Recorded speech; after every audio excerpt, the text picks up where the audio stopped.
आप सभी का स्वागत है माइंड बूस्टिंग क्लासेस पर। आज की इस वीडियो में कक्षा 8वीं का एक नया पार्ट शुरू करने जा रहे हैं। ये है पार्ट 16 पानी की कहानी। तो इसमें पूरे पानी की कहानी बताई गई है, जैसे कि नाम से ही आपको पता चल रहा है। तो आइए पढ़ते हैं और अच्छे से समझते हैं इस पाठ को। मैं आगे बढ़ा ही था कि बेर की झाड़ी पर से मोती सी एक बूंद मेरे हाथ पर आ पड़ी। तो यहाँ पे जो लेखक हैं वो बताते हैं कि मैं आगे बढ़ ही रहा था कि जो झाड़ी थी वहां से एक बूंद मेरे ऊपर गिरी, मेरे हाथ पे गिरी। मेरे आश्चर्य का ठिकाना न रहा जब मैंने देखा कि ओस की बूंद मेरी कलाई पर से सरक कर हथेली पर आ गई। तो कलाई पे गिरी, अब हाथ पे आ गई। हाथ की जो हथेली होती है, जो पाम होता है, उधर वो बूंद आ गई। मेरी दृष्टि पड़ते ही वह ठहर गई। थोड़ी देर मुझे सितार के तारों की सी झंकार सुनाई देने लगी। थोड़ी देर में मैंने सोचा कि कोई बजा रहा होगा। चारों ओर देखा, कोई नहीं। फिर अनुभव हुआ कि यह स्वर मेरी हथेली से निकल रहा है। ध्यान से देखने पर मालूम हुआ कि बूंद के दो कड़ हो गए हैं। ये बूंद दो टुकड़ों में टूट गई है और वो दोनों ही हिल हिल कर यह स्वर उत्पन्न कर रहे हैं, मानो बोल रहे हों। तो अब यहाँ पे ना, ये जो ओस की बूंद थी, जो पानी की बूंद थी ना, ये बात करेगी। अभी देखना, ये अपना सब कहानी सुनाएगी। तो ये इस तरीके से है कि मतलब एकदम रियल नहीं है, थोड़ा काल्पनिक भी है। तो उस चीज को आप समझना। तो ये जो बूंद है वो दो टुकड़ों में जब डिवाइड हुई तो थोड़ा ना साउंड आने लगा, स्वर उत्पन्न होने लगा, आवाज आने लगी। ठीक है।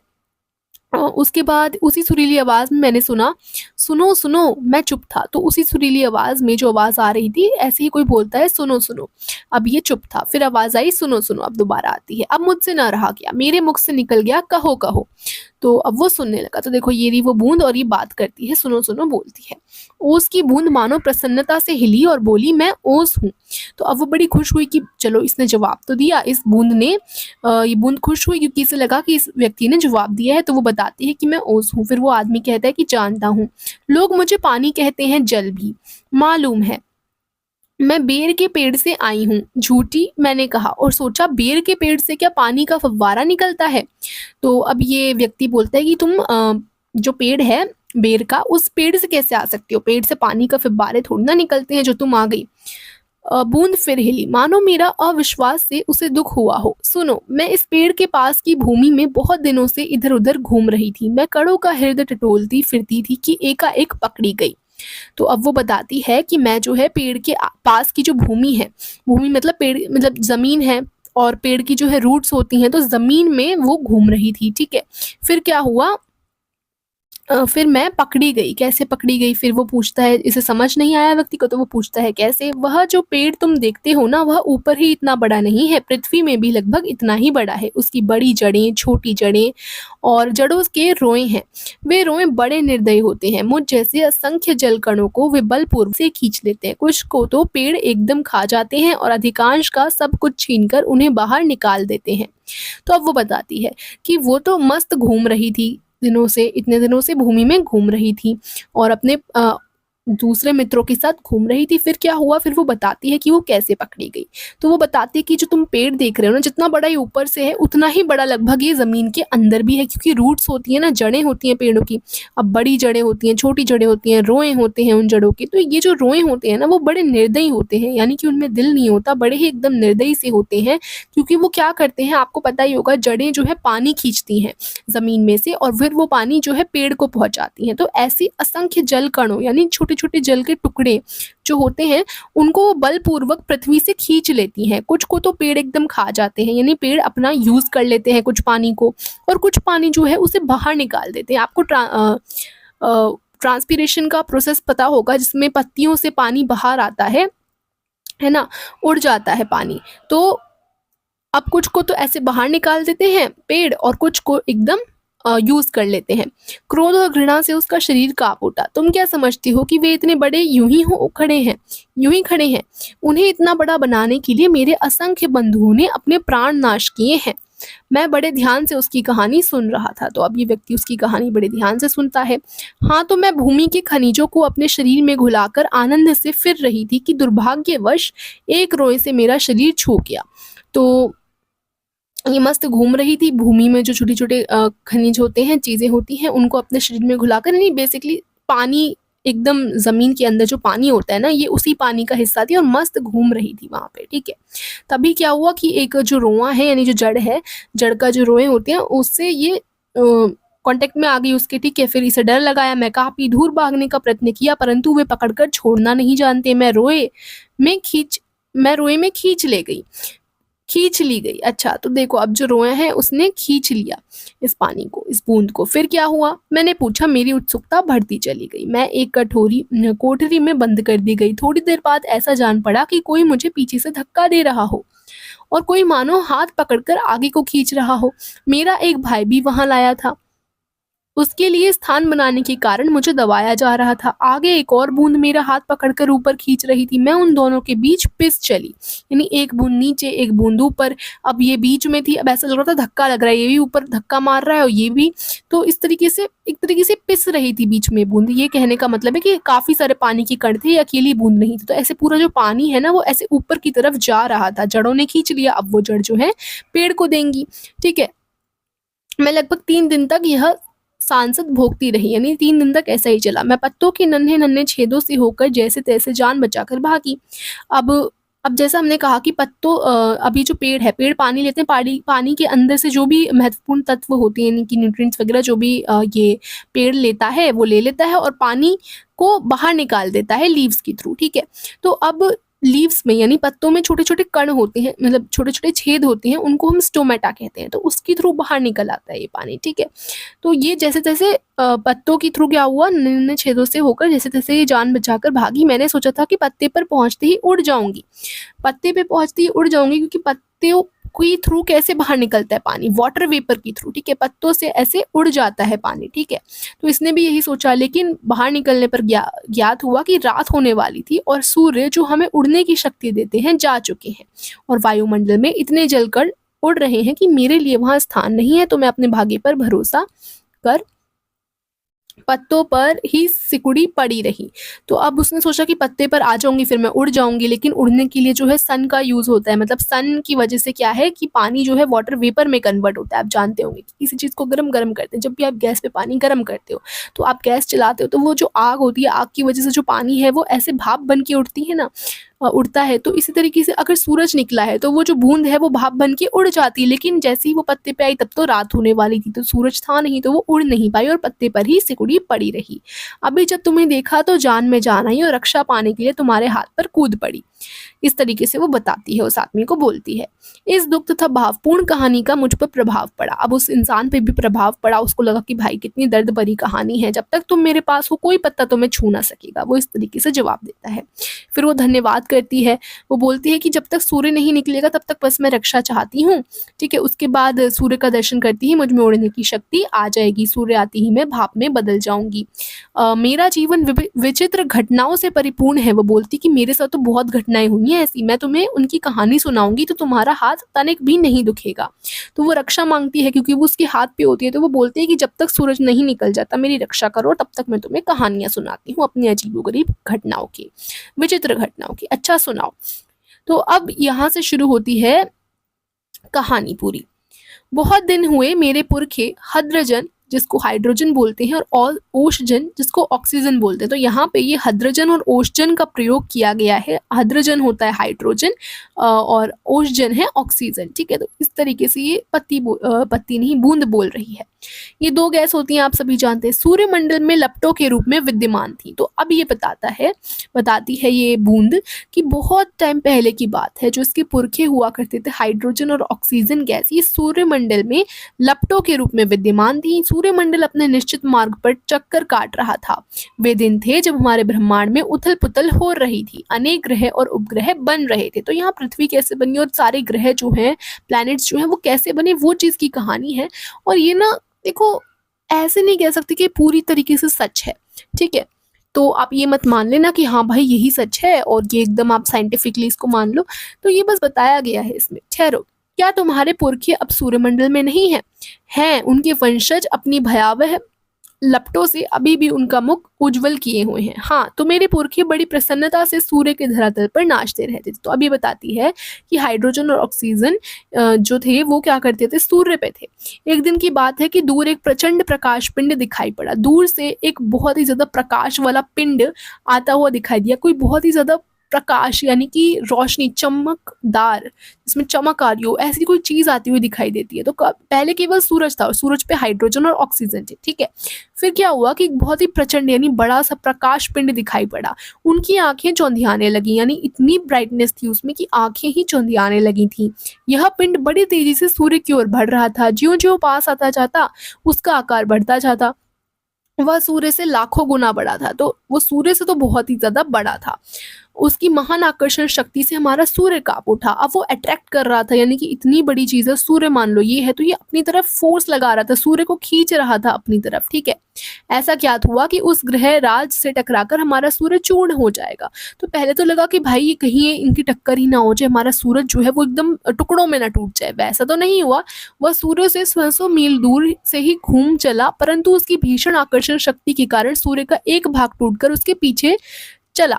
तो अब जैसे बहुत ज़्यादा फोर्स लग रहा है, तो ऐसा तो नहीं है कि एकदम टूट के चूर-चूर हो गया, नहीं, बस एक टुकड़े में टूट गया थोड़ा, क्योंकि इतना ज़्यादा अट्रैक्टिव फोर्स लगेगा, यानी कि आकर्षण शक्ति लगेगी, तो क्या होगा, ये खिंचेगा, तो ये टूट गया, ठीक है।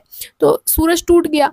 सूर्य से टूटा हुआ भाग इतना भारी खिंचाव संभाल ना सका और कई टुकड़ों में टूट गया। अब सूर्य से जो एक टुकड़ा हुआ पार्ट था वो भी काफ़ी टुकड़ों में टूट गया, क्योंकि बहुत ही ज़्यादा फोर्स लग रहा था। उन्हीं में से एक टुकड़ा हमारी पृथ्वी है। यह आरंभ में एक बड़ा आग का गोला थी। तो पृथ्वी जो है, पहले बताया गया है इस कहानी के अनुसार कि पृथ्वी जो है पहले एक आग का गोला ही थी, फिर उसमें से टूट के ही हमारी पृथ्वी बनी है। ऐसा, परंतु उन लपटों से तुम पानी कैसे बनी, मुझे ठीक पता नहीं। हाँ, यह सही है कि हमारा ग्रह ठंडा होता चला गया, कि जैसे पृथ्वी है, पृथ्वी अब ठंडी होती चली गई। और मुझे याद है कि अरबों वर्ष पहले में हाइड्रोजन और ओजोन के रासायनिक क्रिया के कारण उत्पन्न हुई थी। हाइड्रोजन और ऑक्सीजन जो होती है ना, उनमें जो केमिकल रिएक्शन होता है उससे पानी बनता है। तो ये यही बताती है कि हाइड्रोजन और ऑक्सीजन में कुछ तो क्रिया हुई थी, कुछ तो रिएक्शन हुआ था, उससे ही मेरी उत्पत्ति हुई है। उन्होंने आपस में मिलकर अपना प्रत्यक्ष अस्तित्व गंवा दिया है और मुझे उत्पन्न किया है, यानी कि मैं वो इंडिविजुअल अब एग्जिस्ट नहीं करते, उन दोनों में रिएक्शंस हुए एंड देन वाटर बना, H2O जिसको आप जानते हैं, वाटर बना। तो उन्होंने अपना अस्तित्व गवा दिया और मुझे उत्पन्न किया। मैं उन दिनों भाप के रूप में पृथ्वी के चारों ओर घूमती फिरती थी। उसके बाद न जाने क्या हुआ, जब मुझे होश आया तो मैंने अपने आप को ठोस बर्फ के रूप में पाया। तो पहले क्या था, अब देखो, पहले ये भाप के रूप में घूमती थी, ठीक है। ये जो पानी है, पानी आपको पता होगा 3 तरीके से पानी हमें मिलता है। एक तो वाटर वेपर यानी भाप का एक रूप होता है, एक लिक्विड जिसमें पानी लिक्विड हो जाता है, ठीक है, और एक सॉलिड, जब आप पानी को ठंडा करोगे तो वो सॉलिड में बदल जाएगा, आइस में, है ना, बर्फ में। तो ये 3 स्टेट्स में हमें पानी देखने को मिलता है। तो क्या हुआ, पहले तो ये बहुत ही ज़्यादा पहले बताते हैं कि मैं तो भाप में ही हुआ करती थी, फिर धीरे धीरे जो है अब सूरज के गोले से ही सूरज के टुकड़े से ही पृथ्वी बनी। अब पृथ्वी धीरे धीरे ठंडी तो होगी ना, जब वो ठंडी होती गई तो ये जो भाप है वो सॉलिड में बदलती गई। और एक दिन क्या हुआ, जब इसको होश आया तो इसने खुद को एक बर्फ के रूप में पाया। मेरा शरीर पहले भाप रूप में था और अब वह अत्यंत छोटा हो गया था, वह पहले से कोई 17वां भाग रह गया था। मैंने देखा मेरे चारों ओर मेरे असंख्य साथी बर्फ बने पड़े थे, जहां तक दृष्टि जाती थी बर्फ के अतिरिक्त कुछ दिखाई ना पड़ता था। तो पहले केवल पृथ्वी पर, जो पृथ्वी ठंडी होती गई तो बर्फ बन गया, सारी की सारी भाप मोस्टली बर्फ बन चुकी थी और बर्फ ही बर्फ हर जगह दिखाई दे रही थी। जिस समय हमारे ऊपर सूर्य की किरणें पड़ती थी तो सौंदर्य बिखर पड़ता था। हमारे कितने साथी ऐसे भी थे जो बड़ी उत्सुकता से आंधी में ऊंचा उड़ने, उछलने कूदने के लिए कमर कसे तैयार बैठे रहते थे। बड़े आनंद का समय रहा होगा वहां, बड़े आनंद का, कितने दिनों तक, कई लाखों वर्ष तक, कई लाख वर्ष तक तो ऐसा ही चलता रहा, कोई था ही नहीं। तो जीवन ऐसा ही चल रहा था इसका, बूंद का। हाँ, चौको नहीं, मेरे जीवन में से 100-200 वर्ष दाल में नमक के समान भी नहीं है। तो अब वो बूंद कहती है कि ऐसा लाखों वर्ष तक चला और मेरे जीवन में 100-200 वर्ष तो बहुत ही कम है, मैं तो लाखों वर्ष से यही हूँ। मैंने ऐसे दीर्घजीवी से वार्तालाप करते जान अपने आप को धन्य माना और ओस की बूंद के प्रति मेरी श्रद्धा बढ़ती चली गई। तो वो ऐसे इंसान नहीं बोलेंगे, मतलब कि यहाँ पे लिखा है ना, दीर्घजीवी से वार्तालाप यानी बात करते वक्त खुद को ये लेखक धन्य मान रहे हैं और ओस के प्रति इनकी श्रद्धा बढ़ गई। अब ओस की बात ये अच्छे से सुनना भी चाहते थे और इन्हें इंटरेस्ट आने लगा। हम शांति से बैठे एक दिन हवा से खेलने की कहानियां सुन रहे थे कि अचानक ऐसा अनुभव हुआ मानो हम सरक रहे हैं। सबके मुख पर हवाइयां उड़ने लगी। अब क्या होगा, इतने दिन आनंद से काटने के पश्चात अब दुख सहन करने का साहस हम में ना था। बहुत पता लगाने पर हमें ज्ञात हुआ कि हमारे भार से ही हमारे नीचे वाले भाई दबकर पानी हो गए हैं। तो अब जो सॉलिड आइस है उसकी भार से दबकर ही पानी बनता जा रहा था। उनका शरीर ठोसपन को छोड़ चुका है और उनके तरल शरीर पर हम फिसल फिसल चले हैं। तो अब क्या हुआ कि ये तो बर्फ बनी हुए थे। अब एक बर्फ मान लो ये है, तो इसके दबाव से जो बाकी है वो पानी में बदल गया। अब पानी में बदल गया तो ये बर्फ तो फिसलेगी ना ऊपर वाली। तो इस तरीके से क्या हुआ, धीरे धीरे वही है कि बर्फ से ये लोग दोबारा तरल होते गए, पानी में बदल गए। मैं कई मास समुद्र में इधर उधर घूमती रही। अब जैसे सूरज की किरणें पड़ी हैं, पृथ्वी पर पड़ती हैं ना, तो क्या होता है, गर्मी आती है तो बर्फ जो है पानी में भी बदलेगी। तो जब ये पानी में बदल गए फिर समुद्र में घूमते रही ये बूंद। फिर एक दिन गर्म धारा से भेंट हो गई। धारा के चलते अस्तित्व को ठंडक पहुंचाने के लिए हमने उसकी गर्मी सोखनी प्रारंभ कर दी और उसके फलस्वरूप में पिघल पड़ी और पानी बनकर समुद्र में मिल गई। ठीक है, वही चीज है। समुद्र का भाग बनकर मैंने जो दृश्य देखा वह वर्णातीत था।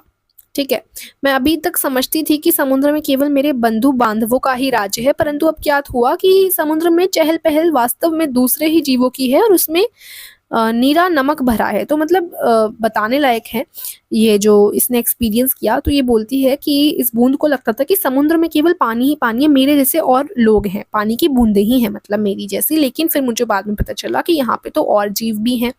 ठीक है, पहले पहल समुद्र का खारापन मुझे बिल्कुल नहीं भाया। अच्छा, तो उसे ये भी पता चला कि यहाँ तो नमक भी होता है। पहले पहले तो उसे नमक बिल्कुल नहीं पसंद आया कि भाई नमक क्यों है, जी मचलने लगा। पर धीरे धीरे सब सहन हो चला। एक दिन मेरे जी में आया कि मैं समुद्र के ऊपर तो बहुत घूम चुकी हूँ, भीतर चलकर भी देखना चाहिए कि क्या है। फिर वो सोचते हैं कि समुद्र के अंदर जाती हूँ, ऊपर ऊपर तो बहुत हो गया। इस कार्य के लिए मैंने गहरे जाना प्रारंभ कर दिया। मार्ग में मैंने विचित्र विचित्र जीव देखे। पानी के अंदर आप जाते जाओगे, समुद्र के पानी के अंदर जैसे जाओगे तो बहुत जीव दिखेंगे, मछलियां दिखेंगी। तो ऐसे ही अतिरिक्त रेंगने वाले घोंगे देखे इसने, जालीदार मछलियां देखी, कई कई मन भारी कछुए और हाथों वाली मछलियां देखी। तो अब ये बूंद बताती है कि इसने कौन कौन से जीव देखे हैं। अलग अलग प्रकार की मछलियां देखी। ठीक है, अलग अलग प्रकार के इसने कछुए देखे। ठीक है, एक मछली ऐसी देखी जो मनुष्य से कई गुना लंबी थी, उसकी 8 हाथ थे। अब वह इन हाथों से अपने शिकार को जकड़ लेती थी। तो अब जो उनकी फिन्स होते हैं या तो उसके लिए हाथ का यूज किया गया होगा। तो ऐसे अलग अलग चीजें उसने देखी। ठीक है, मनुष्य से कई गुना लंबी थी, यानी कि शार्क, वेल्स वगैरह की बात ये कर रही होगी बूंद। मैं और गहराई की खोज में किनारों से दूर गई तो मैंने एक ऐसी वस्तु देखी कि मैं चौंक पड़ी। अब तक समुद्र में अंधेरा था, सूर्य का प्रकाश कुछ ही भीतर तक पहुंच पाता था और बल लगाकर देखने के कारण मेरे नेत्र दुखने लगे थे। तो अब समुद्र के अंदर जाते जाएंगे तो सूरज की किरणें तो आएंगी नहीं, तो अंधेरा हो जाएगा। तो ये सोच रही थी कि जीवों को कैसे दिखाई पड़ता होगा। तो सामने से उसे एक ऐसा जीव देखा जो मानो कहीं लालटेन लेकर घूम रहा हो। तो उसे लगा कि उसने लालटेन ले रखी है उस जीव ने। बड़ा ही सुंदर मछली थी वो। इसके शरीर से एक प्रकार की चमक निकलती थी जो इसे मार्ग दिखलाती थी। तो ऐसी मछलियां भी होती हैं ना जिनके शरीर से चमक निकलती, तो वैसी ही इसने एक मछली देखी। इसका प्रकाश देखकर कितनी छोटी छोटी अनजान मछलियां इसके पास आ जाती थी। अब इसमें एक मछली है, उसमें प्रकाश है। अब उसका प्रकाश देखकर और मछलियां उसके पास आ जाएंगी। ठीक है, और जब वह भूखी होगी ना, वो मछली जिसके पास प्रकाश है और जिसके आसपास छोटी छोटी मछलियां आई हुई हैं प्रकाश देखकर, तो वो उन्हीं को खा लेती थी। तो पेट भर उनका भोजन करती थी। विचित्र है, जब मैं और नीचे समुद्र की गहरी तह में पहुंची तो देखा कि वहां भी जंगल है। छोटे ठिंगने मोटे पत्ते वाले पेड़ बहुतायत से उगे हुए हैं। वहां पर पहाड़ियां हैं, घाटियां हैं। इन पहाड़ियों की गुफाओं में नाना प्रकार के जीव रहते हैं जो निपट, अंधे तथा महाआलसी हैं। तो इतनी सारी चीजें उसने देखी। जब वो अंदर जाती गई तो लगा कि उसे कि भाई कितने सारे अलग प्रकार की प्रजातियां होती हैं, जानवर होते हैं, कीड़े मकोड़े होते हैं। तो पूरा जंगल बना हुआ है समुद्र के नीचे भी। यह सब देखने में मुझे कई वर्ष लगे। जी में आया कि ऊपर लौट चलूं, परंतु प्रयत्न करने पर जान पड़ा कि यह असंभव है, क्योंकि अभी बहुत नीचे आ चुकी थी और अब कैसे ऊपर जाती। ठीक है, 3 मील मोटी तह थी ऊपर, लेयर 3 मील मोटी थी। मैं भूमि में घुसकर जान बचाने की चेष्टा करने लगी। अब ये बहुत ही नीचे आ चुकी थी। तो करोड़ों जल कण इसी भांति अपनी जान बचाती हैं और समुद्र का जल नीचे धंसता जाता है। मैं अपने दूसरे भाइयों के पीछे पीछे चट्टान में घुस गई।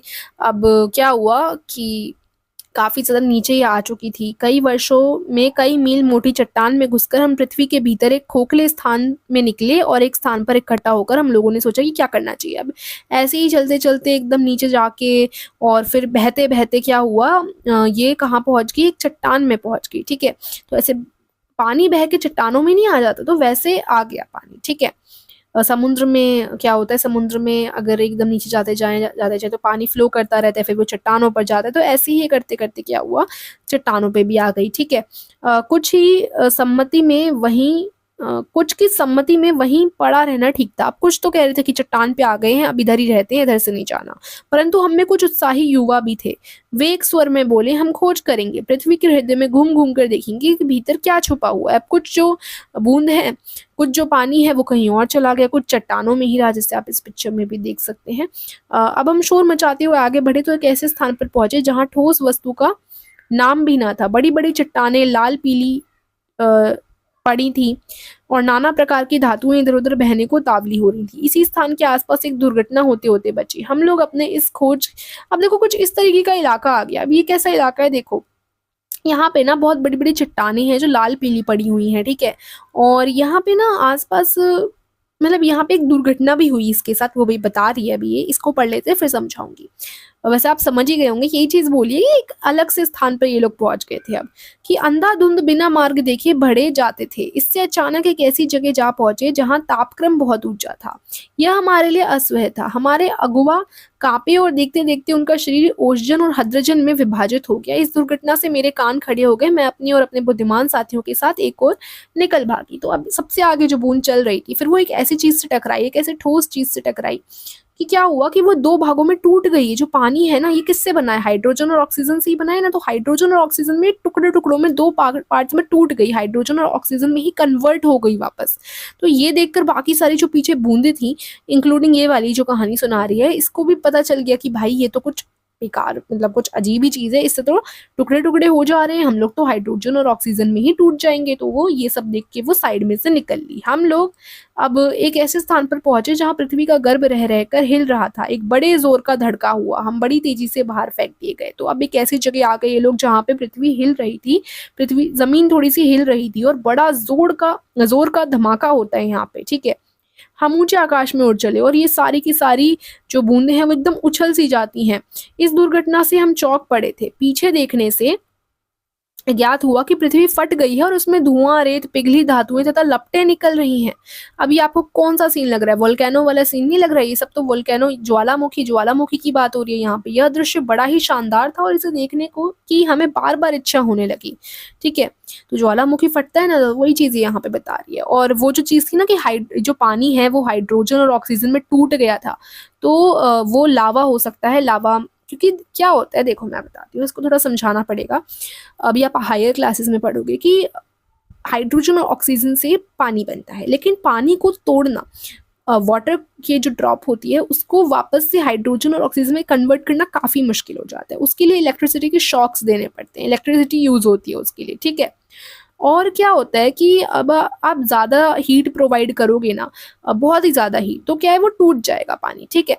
तो बेसिकली यही बात है कि ज़्यादा टेम्परेचर होना चाहिए। अगर आप पानी को उबालते भी हैं ना, कि पानी को जब आप उबालेंगे तो वो भाप बन जाता है ना? तो जो लिक्विड वाटर है तो वो भाप बन जाता है, लेकिन अभी इस लिक्विड वाटर को हाइड्रोजन, ऑक्सीजन 2 गैस में तोड़ना है तो और ज़्यादा हाई टेम्परेचर की ज़रूरत होती है, ठीक है? तो वो लावा ही हो सकता है जिससे वो ऐसे टूट गया वो पानी जो भी हमने पीछे पढ़ा, ठीक है? तो हो सकता है लावा ही हो, वोल्केनो की यहाँ बात की गई है। मैं समझ गया तुम ज्वालामुखी की बात कर रहे हो। हाँ, तुम लोग उसे ज्वालामुखी कहते हो। अब जब हम ऊपर पहुंचे तो हमें एक और भाप का बड़ा दल मिला। हम गरजकर आपस में मिले और आगे बढ़े। पुरानी सहेली आंधी को के भी हमें दर्शन हुए, ठीक है? वह हमें पीठ पर लादे कभी इधर ले जाती कभी उधर। अब ये जब आगे बढ़ते चले गए तो इन्हें भाप का दल मिला और ये उसी में शामिल हो गए, भाप बन गए, ठीक है? अब ये लोग आगे पीछे इधर-उधर घूमने लगे। वह दिन बड़े आनंद के थे। हम आकाश में स्वच्छंद खिलौने करते फिरते थे। तो अब ये जब भाप बन गई दोबारा, तो ये मस्त घूमती रही आसमान में।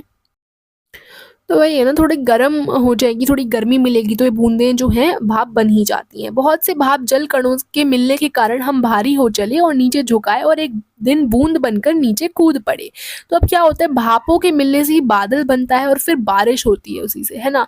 तो काफ़ी सारे ऐसे जल कण जब मिल जाते हैं तो उससे भारी हो जाती है ये, बादल भारी हो जाते हैं और फिर वो बूंद बन के नीचे कूद पड़ते हैं, यानी बादल फट जाते हैं एक तरीके से, ये कह सकते हो। बेसिकली फिर बूंदें बाहर आती है, पानी बाहर आता है और फिर वो बारिश हो जाती है।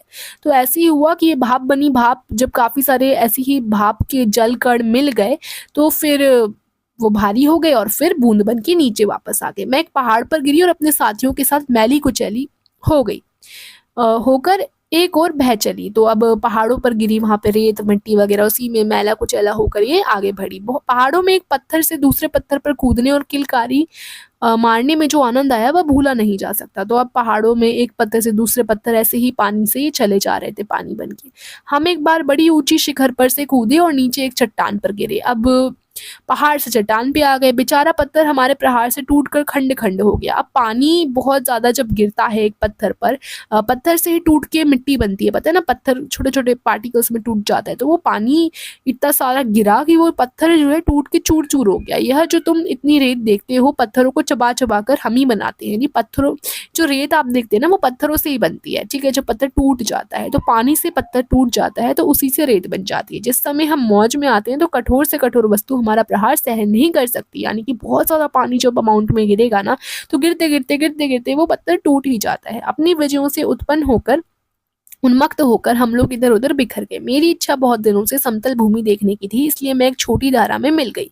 अब धाराएं होती हैं इतनी सारे, समुद्र में से छोटी छोटी ऐसी धाराएं निकलती रहती हैं। जो पानी है ना वो ऐसी अलग अलग भागों में जाता रहता है, तो ये भी ऐसी एक छोटी सी धारा में मिल गई। सरिता के वे दिन बड़े मस्त थे, मजे के थे। हम कभी भूमि को काटते, कभी पेड़ों को खोखला कर उन्हें गिरा देते। बहते बहते मैं एक दिन एक नगर के पास पहुंची। मैंने देखा कि नदी के तट पर एक ऊंची मीनार में से कुछ काली काली हवा निकल रही थी। तो अभी ये फैक्ट्रीज वगैरह की बात करी जा रही कि काली काली हवा दिख रही है, तो यानी कि पुराने समय की बात नहीं है, लाखों करोड़ों साल पहले की जो हम बात कर रहे थे वो बात अब गई, अब ये रिसेंट टाइप की बात आ गई।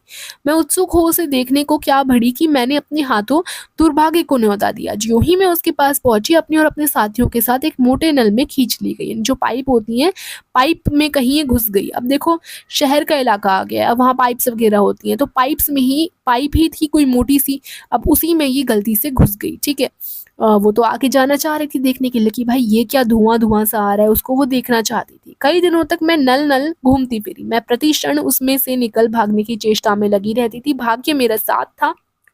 बस एक दिन क्या हुआ कि रात के समय में एक ऐसे स्थान पर पहुंची जहां नल टूटा हुआ था, लीकेज नहीं होती, तो वहीं से ये निकल गई। मैं तुरंत उसमें होकर निकल भागी और पृथ्वी में समा गई। अब वहां से निकल के दोबारा से पृथ्वी में समा गई, पृथ्वी के अंदर आ गई, नीचे आ गई, अंदर ही अंदर घूमते घूमते इस बेर के पेड़ के पास पहुंची। अब घूमते घूमते बेर के जो जड़ है उसने खींच लिया इसको, फिर तो आपको पता है ये खींच लिया, उसके बाद इस पेड़ पे पहुंच गई। वह रुकी, सूर्य निकल आए थे। अब बस यही कहानी यहीं खत्म। वो अपनी कहानी सुना रही थी ना, अब वो रुक गई, अब आगे उसने सुनाया नहीं, क्योंकि ये तो प्रेजेंट टाइम ही आ गया कि इस पेड़ के बेर पर पहुंच, मतलब बेर के पेड़ पर पहुंच गई थी जहां से मैं तुम्हारे ऊपर कूदी हूँ। तो बस ऐसी करते करते, यानी देख लो कितना लंबा सफर, कितनी सारी कठिनाइयां सहन करके, पार करके वो पहुंची है। अब सूरज निकल आया था, ये पूरी कहानी ही चल रही थी जो ये पानी की बूंद सुना रही थी उस आदमी को। तो वो रुक जाती है, सूरज भी निकल आता है। बस मैंने कहा, फिर वो पूछता है बस इतनी कहानी थी, यही था? हाँ, मैं अब तुम्हारे पास नहीं ठहर सकती। वो बोलते कि बस अब जा रही है, तो वो बोलती है कि हाँ अब मैं तुम्हारे पास नहीं ठहर सकती, सूर्य निकल आए हैं, तुम मुझे रोक कर भी नहीं रोक सकती, क्योंकि सूर्य की वजह से गर्मी मिलेगी और ये जो बूंद है फिर वो वाटर वेपर में, भाप में कन्वर्ट होकर चली ही जाएगी। वह उसकी बूंद धीरे धीरे घटी और आंखों से ओझल हो गई, यानी कि अब वो उड़ चुकी थी क्योंकि सूरज आ गया था।